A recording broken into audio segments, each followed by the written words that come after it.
acontece todas as segundas-feiras, eu recebo o especialista aqui para tirar dúvidas e trazer orientações adequadas para você.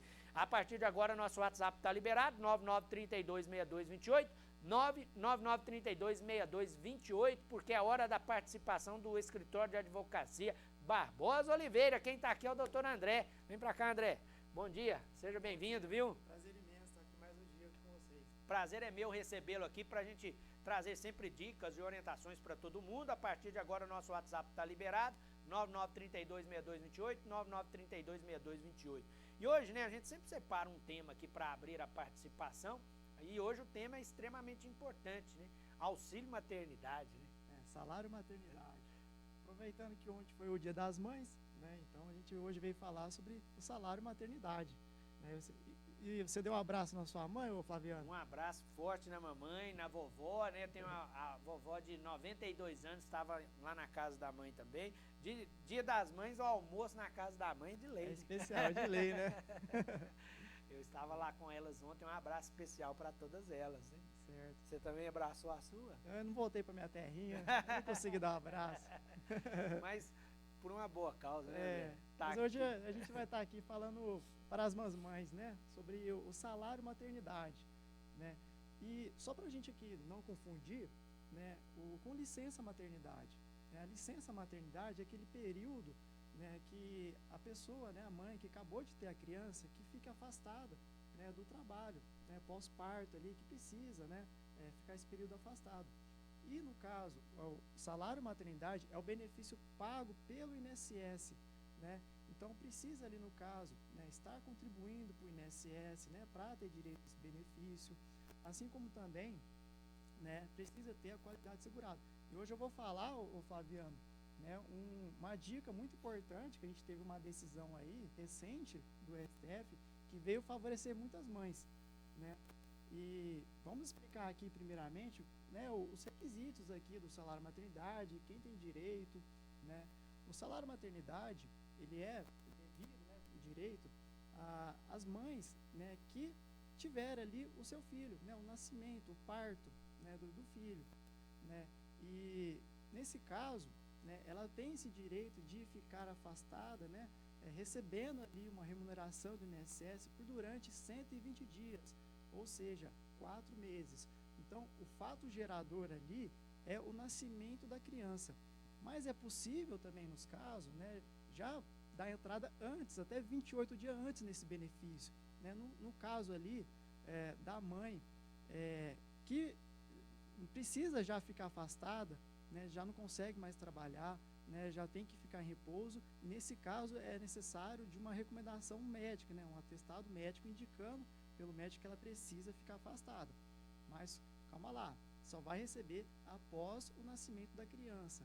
Né? Então na prática a gente vê que isso não funciona muito bem, porque se você dá a entrada antes, depois você vai exigir, o INSS vai exigir que você anexe a certidão de nascimento, né?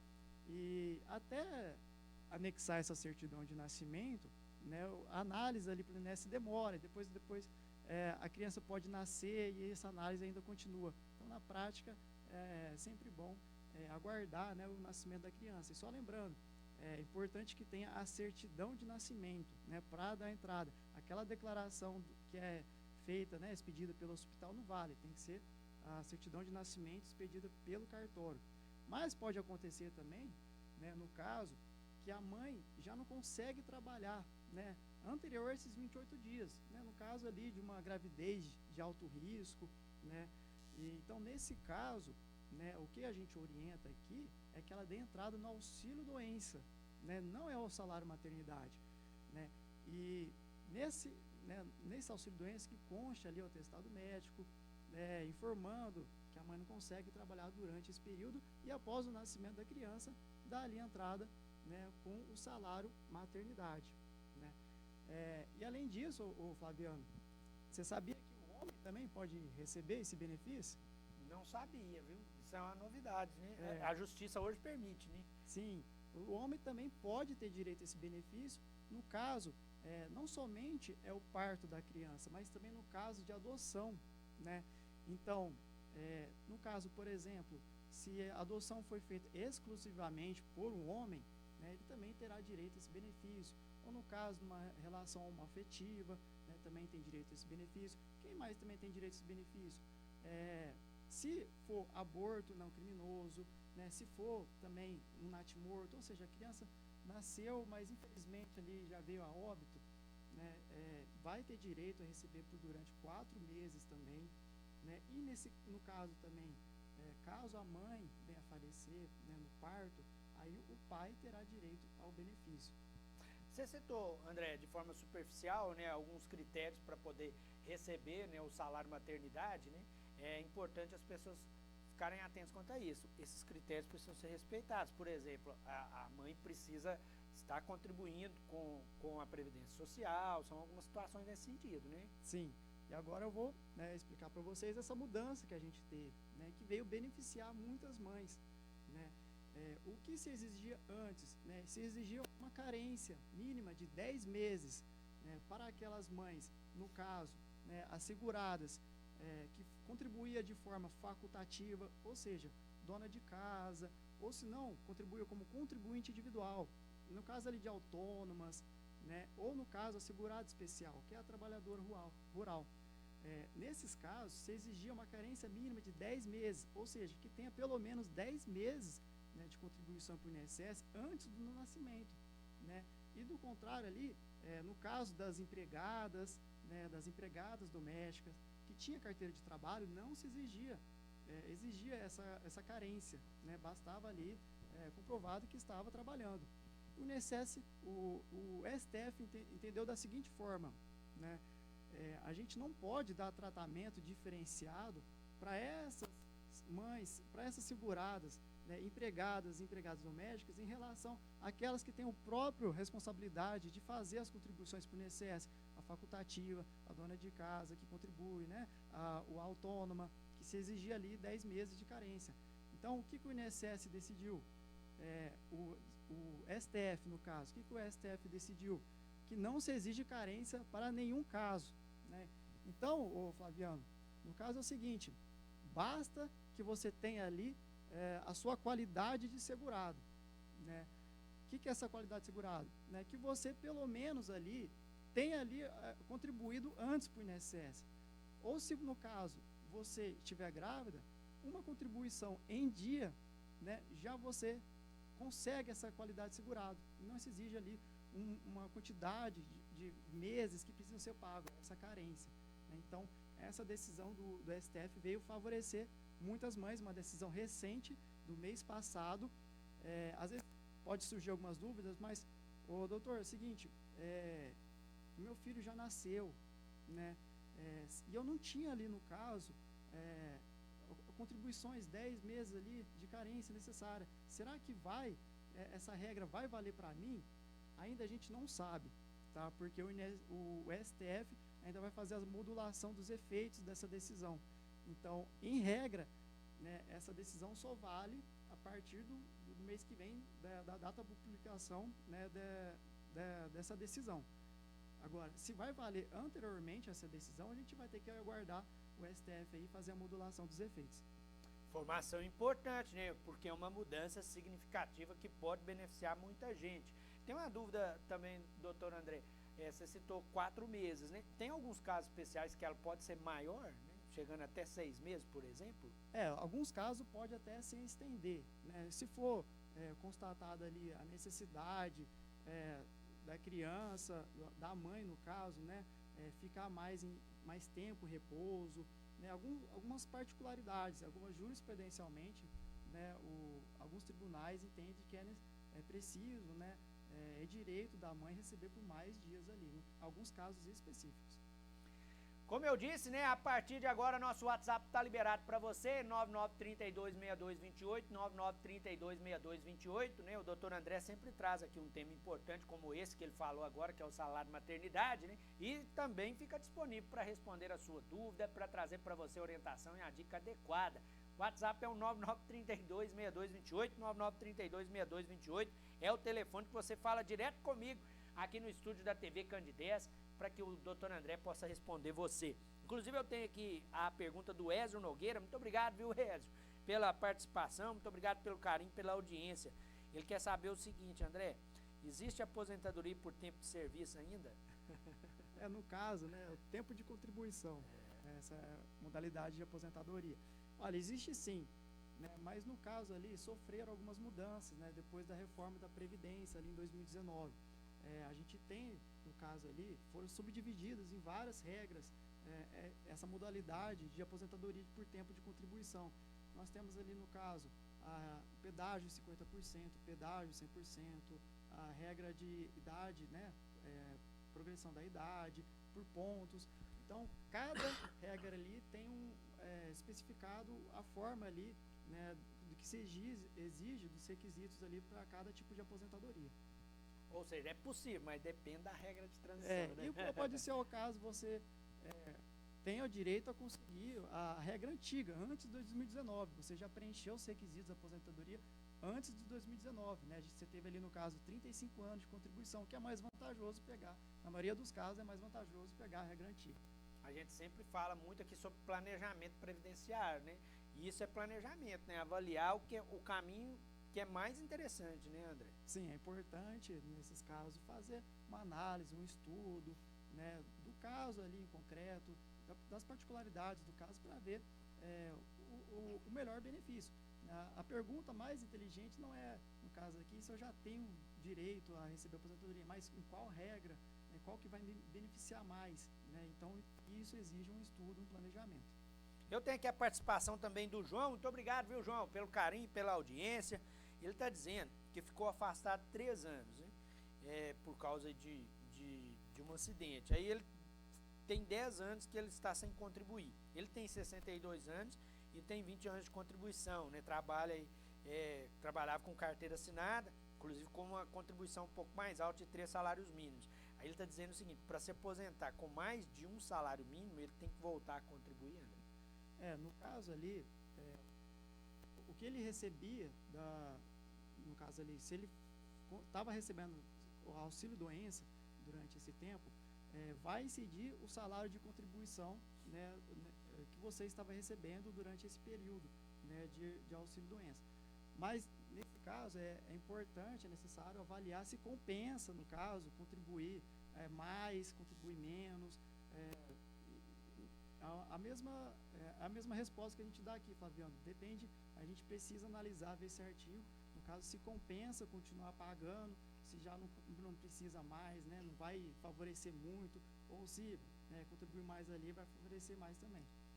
Eu tenho a dúvida também do Vicente, né? Ele está dizendo que entrou com os papéis para aposentadoria. Ele quer saber o seguinte, se demorar muito, né, a sair uma resposta da Previdência, se a Previdência paga os atrasados, né? A partir do momento que você entra com os papéis, né, se tiver tudo certo, independente do tempo, você recebe retroativo, né, André? Sim, recebe o retroativo, recebe os atrasados, desde quando você deu entrada no requerimento, desde a data da entrada do requerimento, que a gente chama ali de DER. Tá? Então, desde esse período, você terá direito a receber. E só um alerta aqui, né? O que fala na lei é uma espera ali de 45 dias a análise do INSS, mas na prática a gente vê que demora muito mais do que isso, né? Mas o que a gente orienta é que se demorar pelo menos ali 6 meses, que é o entendimento ali jurisprudencial, 6 meses já cabe ali entrar com um mandado de segurança, né, que vai forçar o INSS a decidir o seu caso. Aí ele está até perguntando, e se der errado? Se der errado, cabe recurso, né? Você pode ir para a justiça, tem uma série de caminhos, né? Aí depois recurso, entrar na justiça, a gente vê qual que é o melhor caso aí depois, né? Enquanto aquela ação original está em percurso, até de recurso, né? Se ela for favorável lá no final, independente se é uma ação judicial ou não, sempre é retroativo. Mesmo assim, se entrou com recurso, depois com a ação judicial, vai valer desde quando da entrada ali no requerimento perante o INSS. Eu já falei várias vezes, gente, a Previdência Social é o maior réu do país, né? Ela vai ganhando tempo. Muitas vezes você tem direito, mas ela vai usando as brechas para ganhar tempo, né? Infelizmente, né, André? Infelizmente, a quantidade de processos é muito, né? Então, geralmente tem essa demora mesmo. Eu tenho aqui outra dúvida da Luciana. Muito obrigado, viu, Luciana, pelo carinho, pela audiência. Ela está dizendo, André, que tem fibromialgia. Ela falou que já fez a perícia, mas a Previdência negou, né? Ela está dizendo que tem hérnia de disco também, que toma medicamentos muito fortes, né? Ela não trabalha com carteira assinada já faz uns 4 anos, né? Aí ela quer saber qual o caminho, o que ela pode tentar fazer para reverter isso aí. Olha, tem que avaliar aí qual que foi o motivo do indeferimento, né, que foi negado esse pedido. Né, como você falou ali, né, que ficou sem contribuir, está sem trabalhar no caso ali faz 4 anos, pode ser que você já perdeu ali a qualidade de segurado. Né, então, nesse caso aí, é difícil, né, entrar com o pedido se perdeu a qualidade de segurado. Né, pode não ter sido negado por conta da doença. Né, às vezes você tem esse direito por causa da doença, né, mas se não tem a qualidade segurada, ou seja, não está mais coberto pela Previdência Social, ficou durante esse tempo sem contribuir, pode ser esse motivo o seu caso, tá? Que você perdeu a qualidade segurada. No caso das pessoas que têm algum tipo de doença ou dificuldade para poder se manter no mercado de trabalho, tem a opção social também do BPC, né, André? Que pode ser uma alternativa, né? Tem. No caso aqui, os BPC LOAS, né, que é um auxílio assistencial do governo, não precisa de estar contribuindo para o INSS para ter esse direito. A gente tem a modalidade aqui do BPC LOAS deficiente, né? E nesse caso, pode ter direito a receber um salário mínimo do governo, né, se for comprovado, no caso, a deficiência, e tem outro requisito também, que precisa preencher. É preciso ser baixa renda, né, ter 1/4 do salário mínimo de renda per capita do grupo familiar. Tem outra dúvida aqui, André, é a dúvida do Fabrício. Ele quer dizer, ele está perguntando o seguinte, né, ele tem 10 anos, né, dentro de todo o período dele de trabalhador, né, na área rural. Aí ele está dizendo o seguinte: como que eu posso fazer para comprovar esse período desse tempo na área rural? Então, bacana. Ó, esse período rural aí, a gente pode comprovar, existem várias formas de comprovar, né, esse período rural. O INSS ele é mais flexível, né, para comprovar o período rural. Então, o que pode comprovar? Por exemplo, certidão de nascimento de filho, onde consta que você era lavrador, né, você exercia uma atividade rural, sua certidão de casamento, que conste ali também, entendeu? No caso ali, ter também, por exemplo, algum documento, né, rural, né, ter também, por exemplo, aquele documento da vigilância sanitária, né, ficha sanitária de bovinos, né? Então, existe uma série de documentos ali, uma extensa série ali de documentos que pode comprovar a atividade rural. Nesse caso seu aí, se você já não exerce mais atividade rural, exerceu no passado, pode ser o caso ali de uma aposentadoria híbrida, ou seja, que considere a atividade rural junto com a atividade urbana. Nesse caso, vai exigir 65 anos de idade. Testemunho também ajuda, André? Testemunha, só que testemunha precisa ter ali o que a gente chama início de prova material, né, uma prova concreta ali. Só testemunha não vai funcionar, né, precisa contribuição de sindicato rural, né, existe uma série de documentos ali que pode comprovar esse início de prova rural. Dica, orientação importante. Só complementando a pergunta da Luciana, que a gente respondeu agora há pouco, da fibromialgia, né? Ela está dizendo que o BPC LOAS que foi negado. Aí tem a questão dos critérios que você citou, sim, né, André? Se não atender os critérios, gente, a Previdência realmente nega, né? Aí tem que, de novo, né, observar também, nesse caso do BPC, qual foi o motivo que foi negado do indeferimento. Se foi o critério da renda ou o critério da deficiência. Só lembrando, né, que o critério de deficiência para o INSS não é exclusivamente aquele biológico, físico. Leve em conta também o critério social, né, são uma série de perguntas que o perito faz ali, se foi prejudicada as suas funções, as suas habilidades, se você tem dificuldade de se locomover, de se higienizar. Então, uma série de perguntas que o INSS faz e vai dando uma pontuação, né, e no final, se atingir a pontuação lá, fica criterizada a deficiência. Então, não basta somente ter a deficiência, né? Precisa ter esse conjunto de fatores que contribui, né, para caracterizar os requisitos ali para o BPC LOAS. É por isso que o Bom Dia Divinópolis, segunda edição, né, traz toda segunda-feira a participação do especialista da área da Previdência para trazer orientações e dicas para você, telespectador da TV Candidez. Muito obrigado, viu, André, mais uma vez pela presença, seja sempre bem-vindo. É um prazer estar aqui mais um dia, Fabiano. Obrigado, viu? E eu reforço, gente, que a participação aí do Dr. André fica disponível para você lá no portal sistemampa.com.br. porque serve também de orientação para outras pessoas. É só entrar lá no nosso portal sistemampa.com.br que você consegue rever a participação na íntegra.